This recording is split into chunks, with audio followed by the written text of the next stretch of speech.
Hi everyone, my name is Joel. I'm the founder of Admissions Ally. In this module, I'm going to take you through a breakdown and analysis of the McMaster Health Sciences BHSc question 2A in the 2020-21 application. The question we're going to help guide you on is how do I best answer the letter question? And that question is write a short letter about an issue that you care about. That's the biggest thing, the issue that you care about. Addressed to the appropriate political figure for the area of your concern. Just a quick mention that utilizing the checklist that we've created, this isn't something that McMaster uses, this is something that we've created to allow you to understand what a good essay looks like. So use these evaluation areas to self-evaluate the essays that you create. Here are some thought starters so that you can start to figure out what kind of issue that you want to talk about and what person you want to address this letter to. So you have to start with where you want the issue to be based before you can choose an issue itself. And here's how we structure that thinking. So the issue can be based in Canada. And within Canada, it can be federally, it can be a nationwide issue, it can be a provincial issue, or it can be a municipal issue, so at your local town or city level.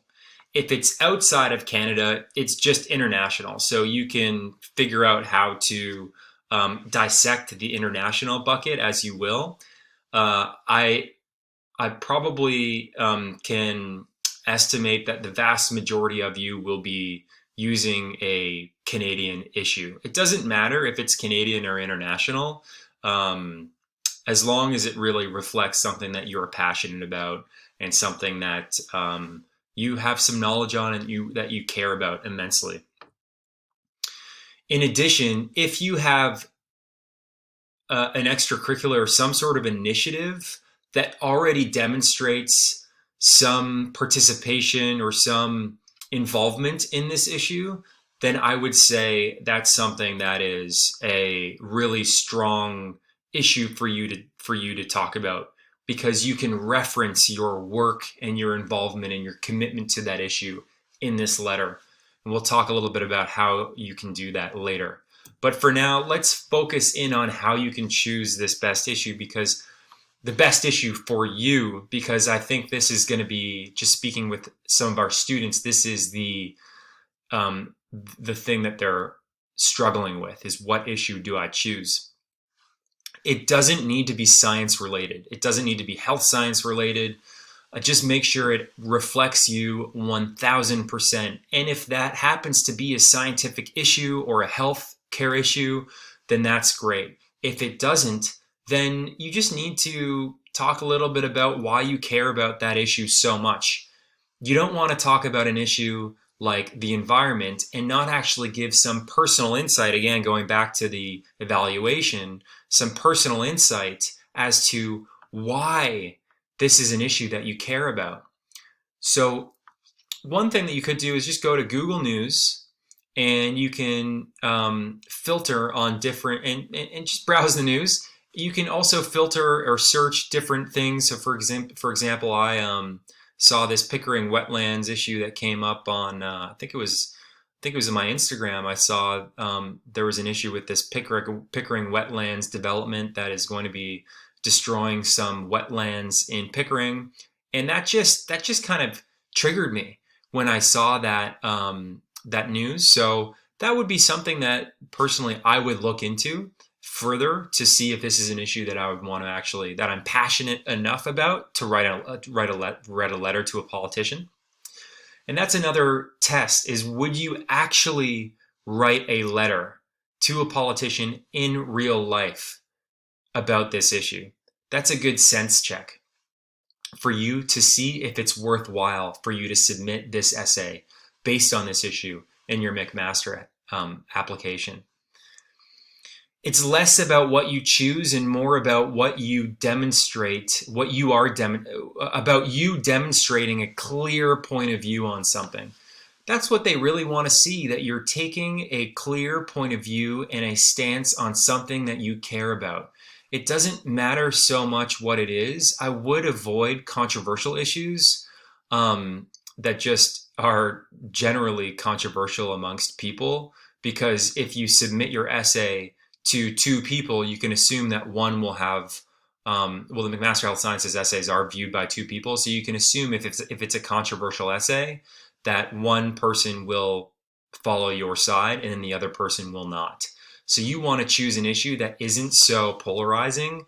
It's generally agreed upon, at least in the scientific community or with STEM type students, and you can sense check that with your STEM friends as well, or friends pursuing STEM fields. Speaking of STEM, here are just a few ideas of topics that you could look into. For instance, stem cells and stem cell research. I believe actually the McMaster Stem Cell Research Institute was recently shut down over the last year or so. And stem cells is something that I'm very passionate about. I'm going to get a stem cell injection in the next year or so for my shoulder, which I've had 2 surgeries on. For the most part, stem cells are banned in Canada, and for a variety of reasons. You can look into this as you deep dive on that issue. But if regenerative health is something that you're passionate about, then I would say look into stem cells. Food regulation, obviously that's a huge topic of discussion, because that was really what potentially caused the coronavirus originally. Drug regulation, the environment, education, healthcare, indigenous issues, COVID-19, employment. What you can try to think about is what area, where are you impacted? Where is your family impacted? Where are people that you care about impacted? And what issue does that relate to? I would say that is a really good question to think about, so that you can personalize this issue and you can demonstrate some of what you care about and something about your family and your background as well. Some other strategies to find an issue is to filter your search in Google. So on Google News, you can go into the sidebar and select different I guess categories. If you're looking at a federal issue, you can choose Canada. If you're looking internationally, municipally, you can choose your local news. And then business, technology, entertainment, science, you might want to filter on if you really want to write a letter on something science related. It also doesn't need to be an issue that is happening recently and now. The issues change day to day, month to month. And so when you submit your application in February, this issue might not even be a thing anymore. So maybe it is even more wise for you to choose something that has been enduring, something that isn't solvable in a matter of months. Another thing that's great is just CP24 on the right here in CP24. It just shows different news pieces every few seconds. So you could just, I believe there's a CP24 YouTube channel as well. Otherwise, you can probably find it at home on your cable. Once you do find your issue, here's a quick tip to access premium news articles. So oftentimes, if you find a news article in Google and you click on it, maybe it's with the CBC or something like that, it will pop up as a subscriber exclusive or premium. You have to sign up for it. Right before that pop-up appears, click the stop button and go print or Control P and just save to a PDF, and it'll show you the full article, and you can just preview it in PDF. You have to do that before the pop-up appears. Now, if it's a news outlet that just requires you to sign up with your email address for free, then you might as well just do it at that point. But if it requires some purchase, then this is just a quick tip to get around that. With that said, don't choose an issue that is frivolous. They're going to judge you based on what issue you're writing about. And again, That's what I mean when I say sense check. This is an issue you would actually write about in real life. For instance, daylight savings time and eliminating daylight savings time is not something I would recommend you writing an issue about for this essay. It might have come across as obvious. This is an obvious example. There are other examples that are issues that I would not recommend. If you're working with a coach, then make sure to sense check this with them. Sense check it with parents, friends, teachers to make sure this is something that will come across positively with the admissions supplementary application reviewers.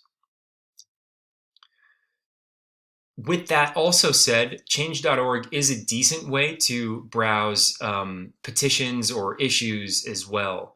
There are some that are a little frivolous. I mean, to some, this isn't a frivolous issue. This is serious.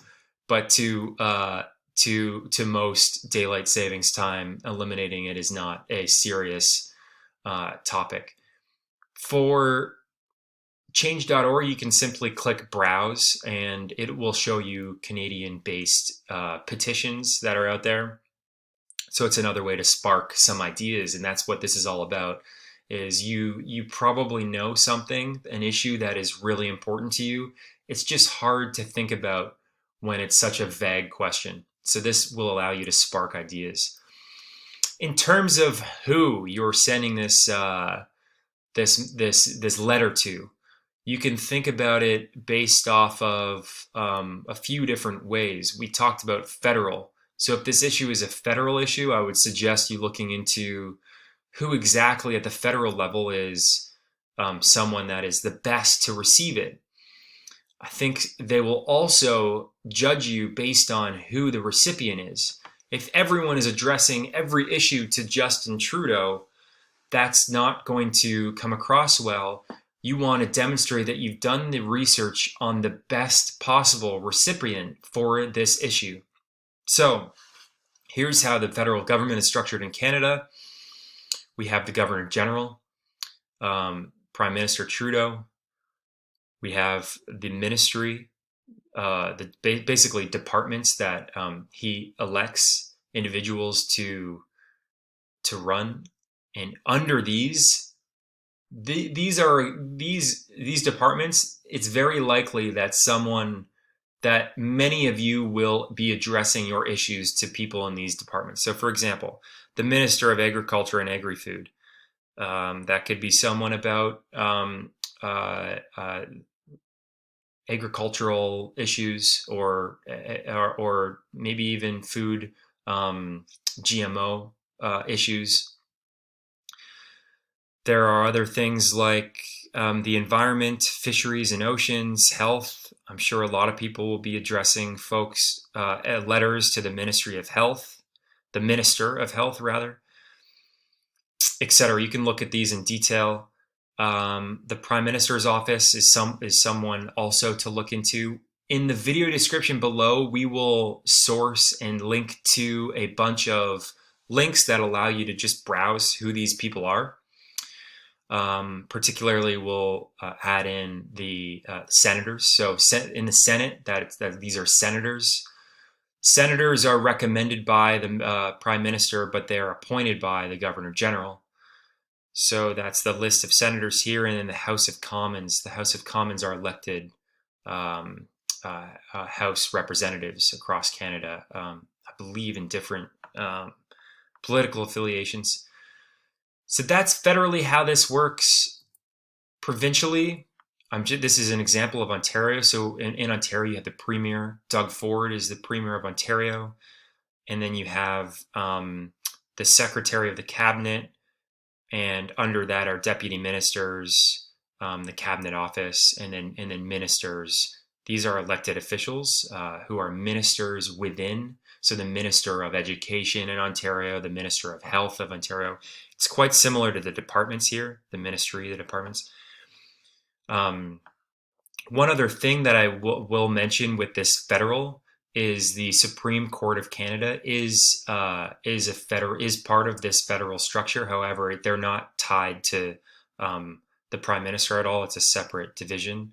So the Supreme Court justice is someone, and there's also a judiciary level within provincially as well. So you don't see this on this chart, but there is like a Minister of Justice of Ontario as well. So if this is a legal issue, then I would recommend you looking into the folks at the judiciary level. I'll link to the folks in the government of Ontario because most of you applying to McMaster Health Sciences will be from Ontario. Then municipally, you can often find on your town website or city website the individuals who are the key members of your city or town or township. This is an example of Uxbridge. So you have the mayor, and then you have various people who run the different main departments of this of the town. Depending on the size of the town, it will be more people and more departments. So that's just an example of Uxbridge. So if your issue is at the municipal level, you'll want to ensure it's directed to the person in that municipality. If this is a First Nations issue, you can look into the members, the chief and councils of that First Nation.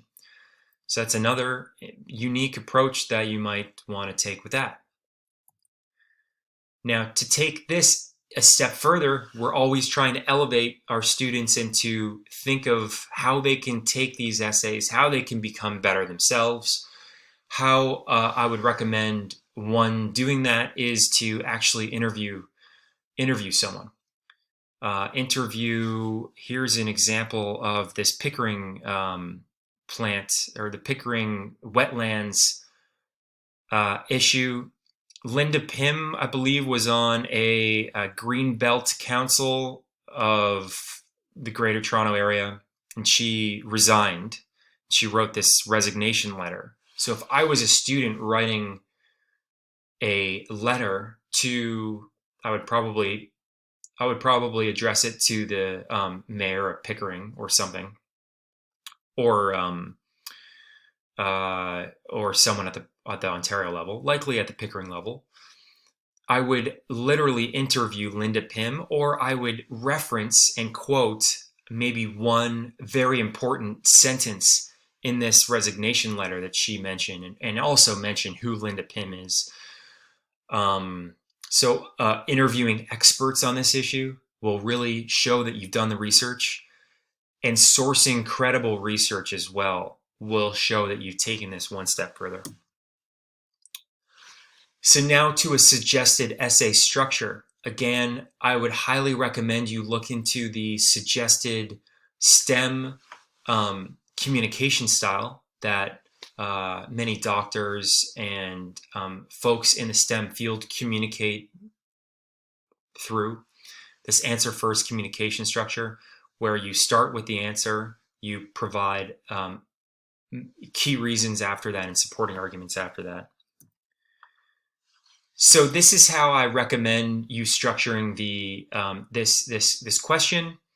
You have a simple short one sentence at the very beginning saying like what the answer is, and we're going to link this in the video description below of an actual Google document with the character breakdown and things like that. So you can go in a file, make a copy so that you can have a version for yourself that you can throw your notes into and your ideas into. But effectively, the first sentence should just simply say, "Dear recipient name," whoever it is, "I am writing this letter because ...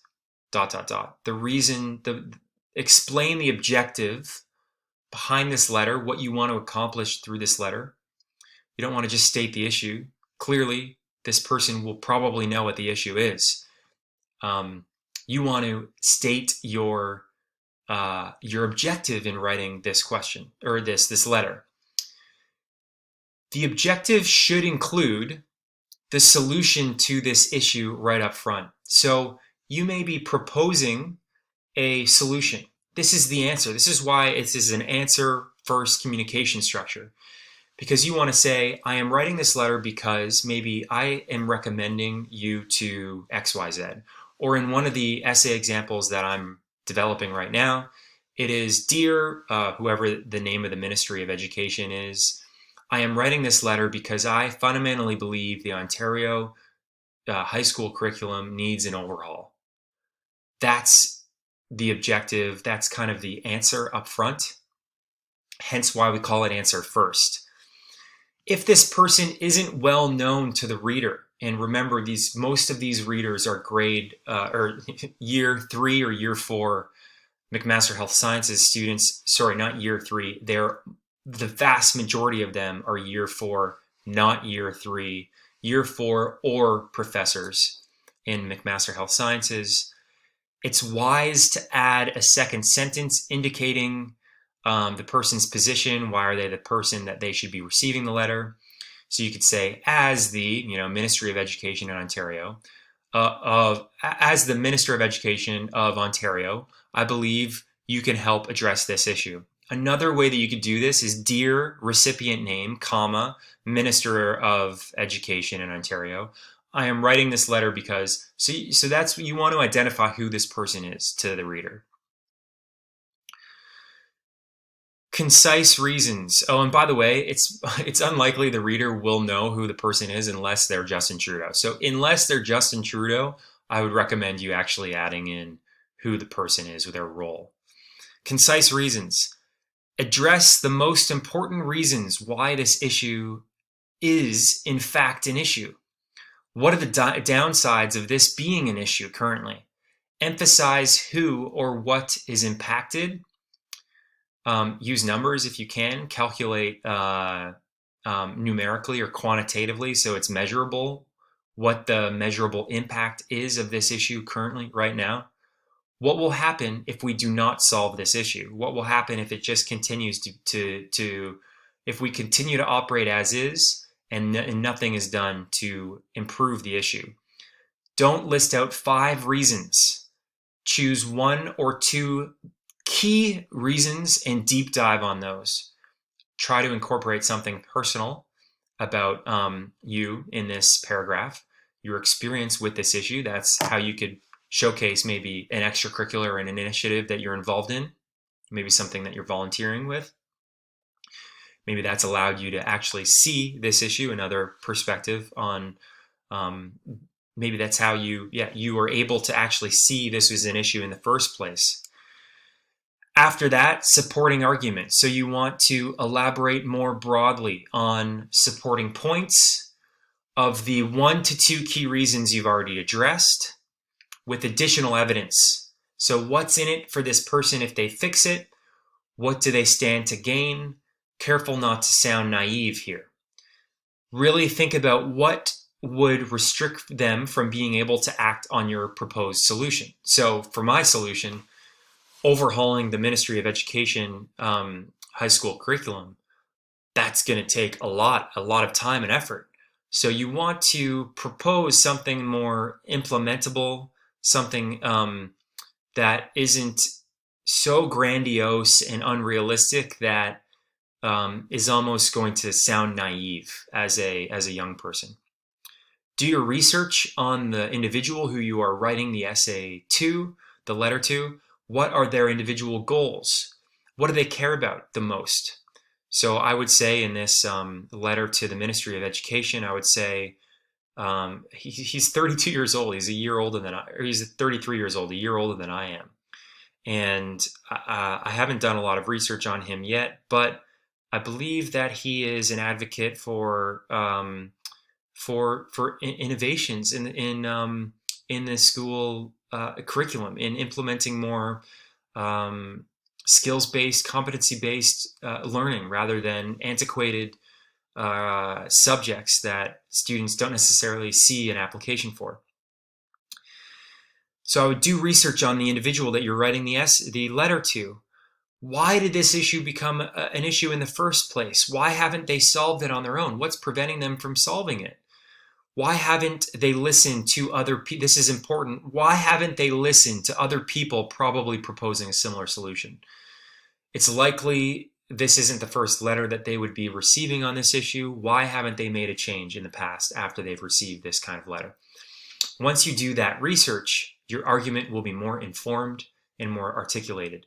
Also, try to incorporate something personal about you here.